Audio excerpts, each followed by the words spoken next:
pour Maïsan Lena, oui, elles font l'or la semaine dernière. Et puis là, Maïsan, elle perd le combat à 5 secondes de la fin où elle cadenasse le truc. Mais pour l'anecdote, il y a un schéma tactique qu'elle a mal compris. Elle a pensé que je lui disais de faire quelque chose. Et moi, j'avais dit autre chose. Du coup, elle perd le combat en ayant appliqué à la lettre ce que je lui demandais. Et du coup, c'est juste une question de compréhension. Bon, je m'inquiète pas parce que, voilà, en termes de potentiel, elles ont à peine 16 ans.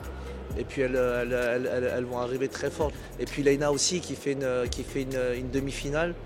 Bon, Leïna, elle est un petit peu, elle s'est blessée en début de compétition.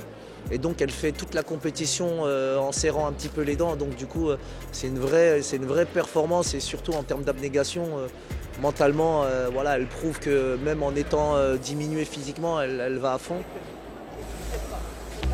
Je suis quand même contente parce que c'était mon premier schéma de France senior et puis finir deuxième c'est bien quand même. Après j'ai eu des petites erreurs qui m'ont coûté ma défaite mais je suis quand même satisfaite. Donc il me dit prépare ta patate et donc moi j'avance en patate et donc je me prends un jambe arrière et donc après il reste 5 secondes donc j'ai pas le temps de rattraper. Ma force physique et ma force mentale qui va jouer. C'est-à-dire que les concurrents, qu'elles soient seniors ou juniors, pour moi c'est la même chose finalement. Donc voilà. Après l'impact physique, c'est vrai qu'il est différent chez les juniors et chez les seniors. Mais bon, voilà, je fais. Et c'est une expérience qu'on vit en famille. Donc j'ai aussi mes petits frères et sœurs dans le circuit, tout ça. Donc justement, c'est positif d'avoir cet environnement en fait, finalement sportif dans la famille. C'est une belle journée. Je suis partie pour viser l'or. C'est pas la médaille que j'ai remportée, mais c'est quand même une belle médaille de bronze et je compte revenir encore plus fort. Donc voilà. C'est à 10 secondes de la fin, je me prends un hélio. J'aurais dû mettre le bras. Bon, c'est une erreur que je retiendrai pour la prochaine séance et puis voilà. On essaie de faire abstraction parce que des fois il faut que chacune soit concentrée sur son parcours, sur son parcours. Mais bon, c'est vrai que je jette des fois des petits coups d'œil quand je suis sur la chaise parce que là c'est ma sœur et on est de tout cœur derrière l'une et l'autre. Donc voilà, c'est important pour moi quand même de voir où est-ce qu'elle en est, comment va son parcours à elle aussi. Donc, voilà.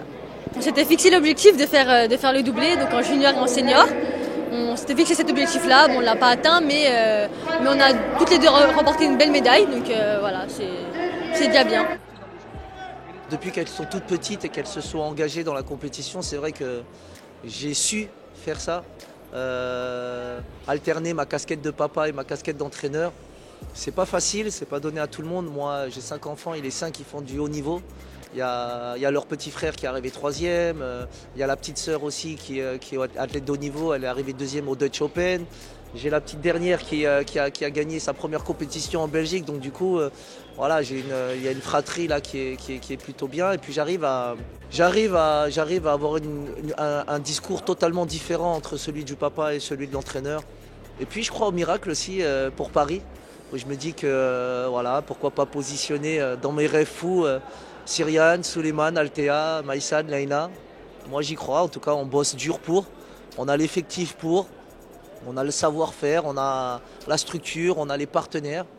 Donc je pense qu'aujourd'hui, voilà, on doit, comme on appelle ça, on doit se priver d'aucun rêve et on doit prendre toutes nos ambitions à fond et y aller, quoi.